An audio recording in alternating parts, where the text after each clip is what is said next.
हाय। आज मैं मैथ का एक चैप्टर पढ़ाने जा रहा हूँ जिसका नाम है मेंसुरेशन। अगले वीडियो मैंने पढ़ा दिया था मेंसुरेशन दो प्रकार का होता है, 2D और 3D। 2D मैंने बता दिया पहले। आज मैं 3D बताने वाला हूँ। 3D में क्या क्या आएगा? 3D में आएगा, एक में क्यूब आएगा, दूसरा में क्यूबॉइड आएगा, तीसरा में सिलेंडर आएगा,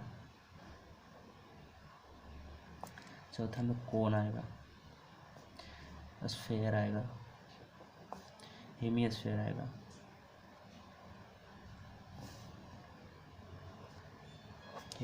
आएगा, प्रिज्म आएगा,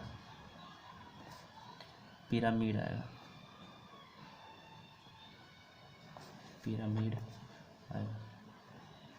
ये सब आएगा 3D में।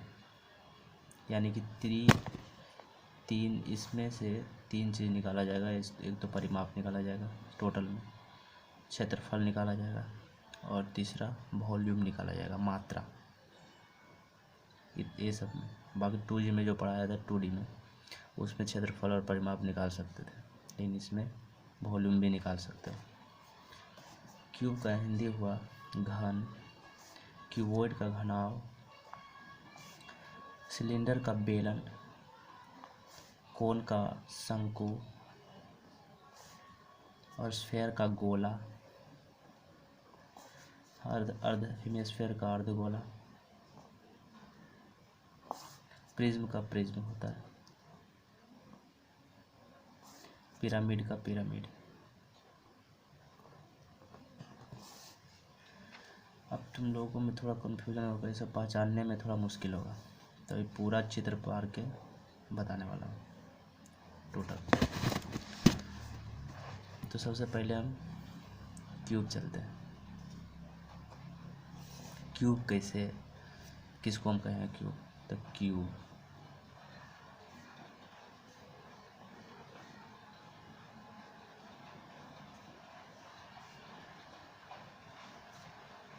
क्यूब का 6 पृष्ठ होता है।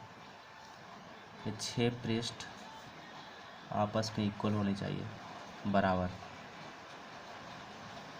इस तरह का है। इसको कहा जाएगा क्यूब।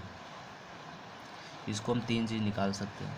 एक तो परिमाप निकालेंगे, पूरा का लंबाई, इधर से इधर का लंबाई, इधर का पूरा का परिमाप को, चारों साइड के परिमाप को हम परिमाप कहते हैं। और एरिया भी निकाल सकते हैं, हर पृष्ठ का 6 पृष्ठ है, 6 का एरिया निकाल सकते हैं, और इसका आयतन निकाल सकते हैं, यानी वॉल्यूम। तो अगर मान लो कि भुजा ए है, तो ये पूरा ए होगा, क्योंकि पूरा होनी चाहिए बराबर इसमें, क्यूब में पूरा ए। इसका वॉल्यूम ऑफ क्यूब बराबर सूत्र होगा। वॉल्यूम, किसी भी चीज़ का अगर वॉल्यूम निकालना है तो उसका आधार का क्षेत्रफल में उसकी ऊंचाई गुना कर दो, उसका वॉल्यूम निकल जाएगा। तो सेम इसी प्रकार करेंगे। तो नीचे एक आधार बना हुआ, तो ये देखो, अगर इसको हटा के हम इसको देखें तो एक वर्ग है ना। तो वर्ग का क्षेत्रफल बराबर क्या होता है? भुजा स्क्वायर। तो मान लो कि ये 2 भुजा है, तो ए, तो ए के स्क्वायर किया, और इसका ऊंचाई भी ए है, तो गुने ए कर दो, यानी कि ए क्यूब, यानी कि वॉल्यूम ऑफ क्यूब बराबर ए क्यूब होगा। इसका विकर्ण भी होगा, विकर्ण होगा ए कोण से ए कोण, यानी कि इसका विकर्ण ऐसा होगा। तो विकर्ण निकालने के लिए डायगोनल ऑफ क्यूब बराबर होगा √3 गुने भुजा। अब इसमें 3D आकृति में थोड़ा कन्फ्यूजन होता है कि पृष्ठीय क्षेत्रफल किसको कहते हैं, संपूर्ण पृष्ठीय क्षेत्रफल किसको कहते हैं। तो अगर पृष्ठीय क्षेत्रफल सिर्फ बोला है निकालने के लिए, तो तुम इतना जानो कि नीचे ऊपर का पृष्ठ को छोड़ दो, बाकी चारों साइड का पृष्ठ का कहा जाता है पृष्ठीय क्षेत्रफल। अगर टोटल पृष्ठीय क्षेत्रफल कहेगा, मतलब टोटल सरफेस एरिया निकालने के लिए बोलेगा, तो चारों साइड का भी निकालना पड़ेगा, और ऊपर नीचे निकाल के जोड़ दो, टोटल सरफेस एरिया निकल जाएगा। तो अगर कोई बोला सरफेस एरिया से, सरफेस एरिया ऑफ क्यूब, तो सिंपल है कि चारों साइड का एरिया निकालो, यानी कि 4 से गुना कर दो भुजा के स्क्वायर में, यानी कि चारों साइड तो 4 स्क्वायर है चारों साइड में ऊपर नीचे छोड़ के, तो 4 गुने स्क्वायर या भुजा स्क्वायर कर दो, ये हो गया सरफेस एरिया ऑफ क्यूब का। अगर टोटल सरफेस एरिया का आएगा, total surface area of cube, तो 6 पृष्ठ है, 6 सरफेस है, 6 से गुना कर दो भुजा स्क्वायर में, यानी ए स्क्वायर में, इसका टोटल निकल गया। इसमें बस यही निकालना रहता है, एक टोटल सरफेस एरिया, डायगोनल और वॉल्यूम, ये कंप्लीट हुआ। दूसरा चलते हैं घनाव, यानी क्यूबॉइड। क्यूबॉइड को कैसे बनाया जाएगा? क्यूबॉइड है,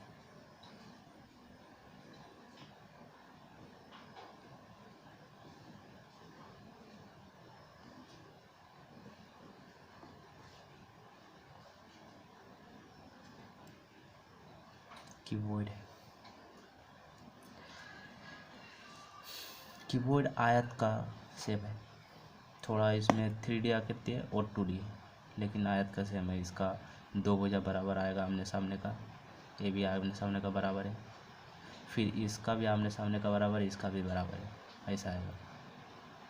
तो इसका भी सूत्र होता है, इसमें भी सेम निकाला जाता है, क्यूब का सेम, इसमें भी वॉल्यूम निकाला जाएगा, वॉल्यूम बराबर volume of rectangle, volume of cuboid. तो क्या बताएं, अगर हम बोल दिया था कि अगर किसी भी आकृति का 3D आकृति अगर वॉल्यूम निकालना हो तो उसके आधार का क्षेत्रफल निकाल के ऊंचाई से गुना कर दो। तो इसमें भी सेम एक आयत है, नीचे है कि नहीं, एक आयत, तो आयत है तो इसमें लंबाई और चौड़ाई गुना कर देंगे तो इसका क्षेत्रफल निकलेगा, और अगर ऊंचाई से गुना कर देंगे तो वॉल्यूम निकल जाएगा।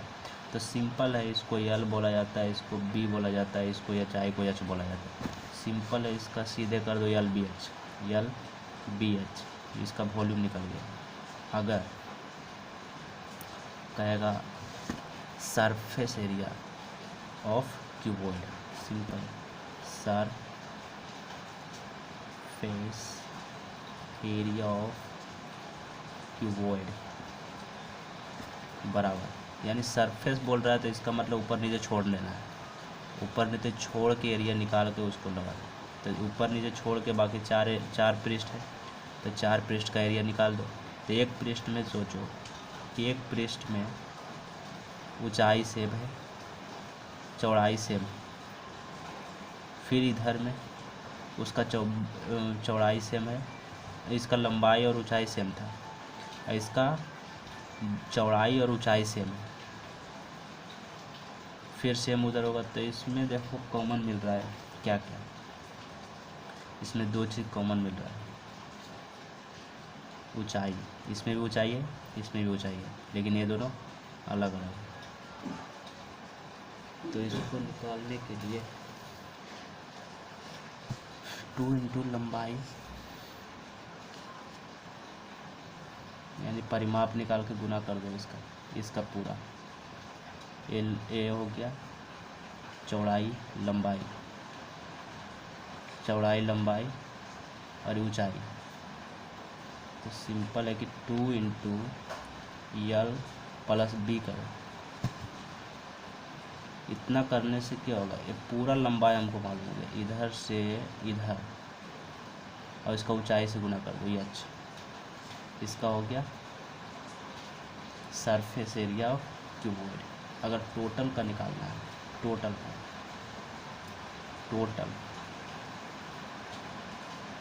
सरफेस एरिया ऑफ क्यूबॉइड बराबर, तो 2 into L B plus B H plus H L, H L होगा, एच यल।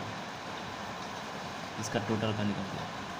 इसका डायगोनल निकालना है, यानी डायगोनल ए कोण से ए कोण, ये डायगोनल, अगर ए कोण से ए कोण मिलाएगा तो ये डायगोनल आयत का हो गया। लेकिन अगर पूरा क्यूबॉइड का डायगोनल निकालना है तो ए कोण से इस कोण में मिला रहा है, तो इसका लंबाई निकालने के लिए डायगोनल ऑफ क्यूबॉइड बराबर अंडर रूट इसका l square plus b square plus h square कर दो, निकल जाए। बस इतना इसमें। अगला चलते हैं सिलेंडर। सिलेंडर पहले बनता है कैसे? सिलेंडर बनता है कैसे? सिलेंडर बनता है, पहले ध्यान से समझो सिलेंडर बनेगा कैसे। सिलेंडर एक आयत का बनेगा। अगर एक आयत बना लो इसको,